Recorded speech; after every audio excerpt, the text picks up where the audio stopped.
هەڵکەوتەی جوگرافیای هەرێمی کوردستان وەهایە کە هەر چواروەرزەکە وێنای خۆی دەنوێنێت لە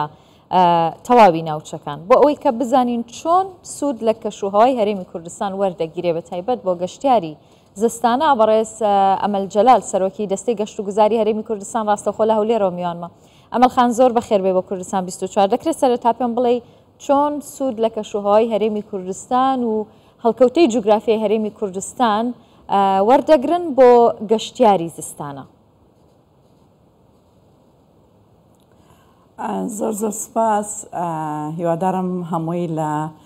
کەش و هەوای جیاوازی وەرزەکانی ساڵی هەرێمی کوردستان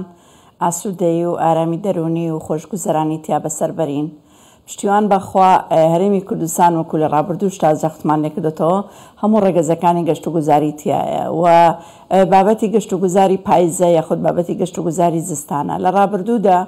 تاکە شوێنێک کە باس لە گەشت و گوزاری زستانە کراوەکو ئەوەی کە ناوچەیەکی با بڵێن جێگیر بۆ کە ساڵانە چالاکی گەشتیاری زستانەی تیا بکرێ ئەویش کۆڕک بووە و پێداویستەکانی دەستەبەر بووە و چالاکیەکانی بەرچاو بووە. بەڵام ماوەی 2 ساڵە ئێمە چالاکیەکانمان فراوانتر کردووە. بۆ نمونە هەر ناوچەیەک تایبەتمەندێتی خۆی هەیە، بۆیە دەمانەوێت جگەل لە بابەتی زستانە گەشتی پاییزە یان فستیڤاڵی پاییزە یان بەستنەوەی فستیڤاڵەکانی بەربوومە خۆماڵەکان و کەلتوری و کارەدەستەکان هەمووی بەیەکەوە گرێ بدەینەوە. واتە چالاکیێکی پاییزە پڕێتی لە چالاکی جۆرا و جۆر، چالاکی زستانە بەهارە هاوینە بە هەمان شێوە. بۆیە ئەم چالاکی کە ئێستا ڕپۆرتاژتان لەسەری کردبوو جێ دەستخۆشیە. تەبیعی ئەمە وەکو ئەزمونێک بەڕێوەبەرایەتی گشتی گەشت و گوزاری سۆران بەسپاسەوە لەگەڵ بەڕێوەبەرایەتی گەشت و گوزاری چۆمان وەکو ئەزمونێک بۆ دەستپێکردن بۆ ئەوەی بزانین چۆن دەتوانین بە شێوەیەکی سەرکەوتوو و چالاکی پاییزە جگەل لە خۆ ئامادەکردن بۆ چالاکیەکانی زستان چالاکی پاییزە ئەنجام بدەین. لە چالاکی پاییزەیە ئەمساڵ لە چەندین ناوچە ئەنجام درا لە ڕابردوودا بە چاودێری جەنابی جێگری سەرۆکوەزیران لە دووکان ئەنجام درا و بە هەمان شێوە فستیڤاڵی هەنار و پاییزی هەڵەبجە و ئێستاش لە چۆمان ئەم فستیڤاڵە و ئەم گەشتە پاییزەیە لێرەوە جێ خۆیەتی سوپاسی هەموو گروپاتی گەشتیاری و خانەوادە و خێزان و مامۆستایان و بەشداربووانی فستیڤاڵ و چالاکیە جۆرە و جۆرەکانەکەین. ئەمەل خان زیاتر لەم جۆرە ئیڤێنت و بۆنانەیە گەشتیارەکان ناوخۆیی هەرێمی کوردستانن یاخود لە دەرەوەش گەشتیارمان هەیە؟ جا ئێمە لە سەرەتایە بە ناوخۆیی دەستمان پێ کردووە بە نمونە ئەوەی کە لە چۆمان بینیت ناوخۆیی بوو، بەڵام بینیمان لە فستیڤاڵی هەنارە زۆرترین گەشتیاری عەرەبی و گەشتیاری بیانی و گەشتیاری هەرێمی هاتەبوون و هەتا گەشتیارانی زستانە زیاتر لەکوێوە دێن؟ لە چ ناوچەیەکەوە دێن؟ گەشتیاری زستانە لە هەموو ناوچەکانەوە دێن. یعنی ئەمە بابەتێکی خواستی زۆر زۆر لەسرە. ئێمە لە گەشتیاری زستانەیە کۆمەڵێک چالاکی پێشوەخت ئامادەکراوە و ئەنجام دراوە لە ساڵانی ڕابردوودا. ئەمساڵ دەمانەوێ جاگەر یارمەتیم بدەی وەڵامی پرسیارەکانە دۆکو خۆی بدەمەوە چکە ئاواهی ناتوانم وەڵامانە ئێمە لە ڕابردوودا ئەو چالاکیانەی کە کراون فەرموو چالاکیەکانی لە ڕابردوودا کراون چالاکیەکان لەسەر ئاستی ناوخۆی بوون. ئێستا دەمانەوێت کۆی چالاکیەکانی وەرزە جیاوازەکان بە نێودەوڵەتی بکەین یان لە ئاستێکی هەرێمی لانیکەمی لەسەر ئاستی عێراق بێت نەکردنها لەسەر باشووری کوردستان. بۆیە ئێستا لە هەموو پارێزگاکانی هەرێمی کوردستان و پارێزگاکانی عێراقیش پێشوەختە ئامادەکاریەکەین. بۆ نمونە ئەم چالاکیی کە ئەمڕۆ نمایشتان کرد ئەم چالاکیە تەنها لەسەر ئاستێکی ناوخۆی بووە، بەڵام دەمانەوێت لە ئێستاوە گەشت و گوزاری چۆمان پلاندا ئەنێ بۆی ساڵێکی تر لە ئاستێکی فراوانتر بێ لە پاییزە. بە هەمان شێوە پلانی گەشت و گوزاری زستانە ئەم ساڵ جگەلەوەی کە لە کۆڕک کۆمەڵێک ئامادەکاری کراوە و من بە گفتوگۆ لەگەڵ بەڕێوەبەرایەتی گشتی گەشت و گوزاری سۆران کە لەگەڵ بەڕێوەبەرانی کۆڕک چای کۆڕک کە ئێستا ئامادەکردنی چالاکیەکانەکەن نۆژەنکردنەوەی پێداویستەکانی چالاکی ماتۆرسکیلی، چالاکی ئەسب سواری، چالاکی خلیسکێنەی سەربەفر و فستیڤاڵی بەفر و دروستکردنی کۆمەڵێک چالاکی جیاواز ئاهەنگی تیا ئەنجامەدرێت ئەمانە هەمووی ئەو چالاکیانن کە لە کۆڕەکەن بۆ چالاکیەکانی لە چۆمانش بە هەمان شێوە هەندێک چالاکی ئامادە کراوە بەڵام پێشوەختە ناتوانن ڕای بگەێنن هەتاکو بزانن کەشوهەوە لەکوێیە جگە لەمانە ئێمە لەگەڵ بەڕێوەبەرایەتە گشتەکانی سلەیمانی و دۆهۆکیش لە گفتوگۆیان پلانێک ئامادە کراوە کە دەمانەوێت لە ناوچەکانی ئەوانشە لەو شوێنانی کە بەفر دەبارێت کۆمەڵێک چالاکی زستانە ئەنجام بدەین کۆی شاخەکانی کوردستان ناوچە جیاوازەکانی دەوڵەمەندە با بڵێن بە بەفر و باوەی کاتوانین سوود لە ڕۆژەکانی بەفربارین ببینین و خواستێکی زۆریش لە ناوەڕاست و باشووری عێراقی هەیە جگە لەمانە ئێمە چالاکی سەرکێشی زستانەمان هەیە کە گروپاتی تایبەت و کۆمپانیای تایبەت بەم کارانە ئەنجامێدن کە ئەوانش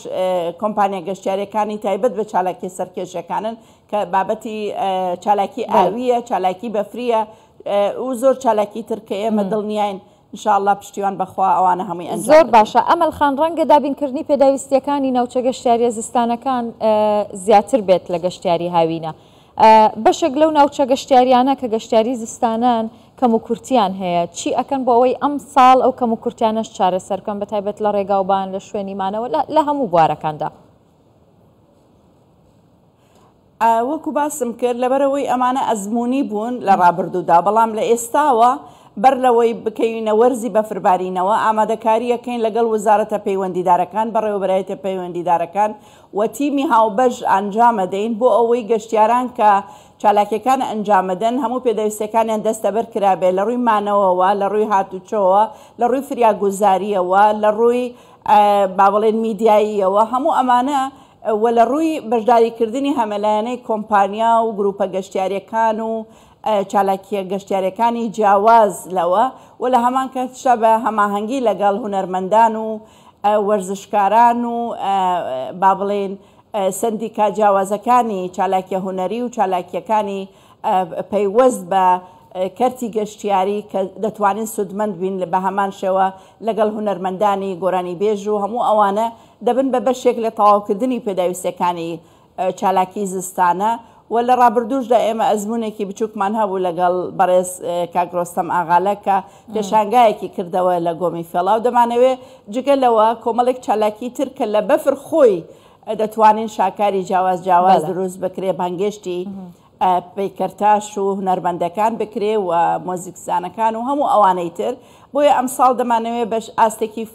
زانستی تر و فراوانتر لە ساڵانی ڕابردوو ئەنجامی بدەین. لە بواری مارکتینگ لەبەرەوەی باست کرد ئەمەل خان کە ئێوە ئەزمونێکی کەمتان هەیە لە بواری گەشتیاری زستانە چیەکەن بۆ ئەوەی کە گەشتیاران لە ناوچە جیاوازەکان ئاشنای ناوچەکانی هەرێمی کوردستان بن بۆ وەرزی زستان و سەردانی بکەن؟ ئێمە لە ڕێگای کۆمپانیاکانی کە کۆمپانیا گەشتیاریەکان گروپاتی گەشتیاری کۆمەڵی گروپاتی جیاواز هەیە نووسنگە و بریکار و کۆمپانیا گەشتیارەکان ئێمە پێشوەخت لەگەڵیانە کۆبوونەوەکەین کۆمەڵی میوانخانە و چێشخانەکانێکەتی فڕۆکەوانی و گەشتیاری ئەمانە هەمووی بەیەکەوە لەگەڵ بلۆگەر و ئەو ڤلۆگەرانی کە هەن لە کوردستان و لە عێراقا و حتا ئەوانەی دەرەوەش ئەوڵە دەین ئەوەندەی کە بتوانین ئەوانە ببن بە بەشێک لە مارکێتین جگە لە ئەوەی کە بەسپاسەوە فەرمانگەی میدیا و زانیاری لەگەڵ ئێمەیە کە ئێستا دەمانەوێت ئاستێکی فراوانتر لە ڕووی میدیاییەوە هەڵمەتێکی فراوانتر بکەین ڤیددیۆ و دیمەنە سەرنجڕاکێشەکانی چالاکیەکانی ڕابردوو ئەمانە هەمووی ببن بە بەشێک لە مارکێتینی ئێمە و لەگەڵ دەستگاکانی ڕاگەیاندن بە سپاسەوە کە هەمویان هاوکار و هاوبەشن لەگەڵمانە ئەمانە هەمووی دەبن بە بەشێک لەو چالاکیانەوە کە فستیڤاڵی نێودەوڵەتی شەکەی هەر کەسێک لەوانەی دەرەوە کە بانگی دەکەی حتى ئەگەر فستیڤاڵەکە ناوخۆیی بێ لەسەر ئاستی عێراق هەموو ئەوانەی کە دەڕۆنەوە بەشێک لە مارکێتینن بۆ ئێمە چکە فیدباکی ئەوان بۆ چالاکی گەشتیارەکان قازانجێکی زۆری ئەمەیتایە و بە تەنسیق و هەماهەنگی لەگەڵ کۆمپانیا عراقیەکان و دەستەی گەشت و گوزاری عراقیش کە ئێمە دەمانەوێت ئاڵوگۆڕی چالاکی بکەین بۆ نمونە ئەوان لە چالاکیەکانی خۆیان لە ئەهوار و لە جنوب و لەو شوێنانی کە هەیە و بە پێچەوانەوە هێنانی گروپ بۆ ئێمە و جگە لەوانە کە ئێستا ئێمە بەڕاستی لەسەر ئاستی ناوچەکە گەشتیاری ئەوروپایی و خۆرئاوایی و گەشتیاری وڵاتانی ئێران و تورکیا و وڵاتانی تریش وردە وردە لە زیادبوونایە ژمار ڕێژەکە ئێستا دڵخۆشکەرە بە بەراورد بە ساڵانی ڕابردوو. زۆر زۆر سپاس دەکەم بەڕێز ئەمەل جەلال سەرۆکی دەستەی گەشت و گوزاری هەرێمی کوردستان لە هەولێر میوانم بوویت.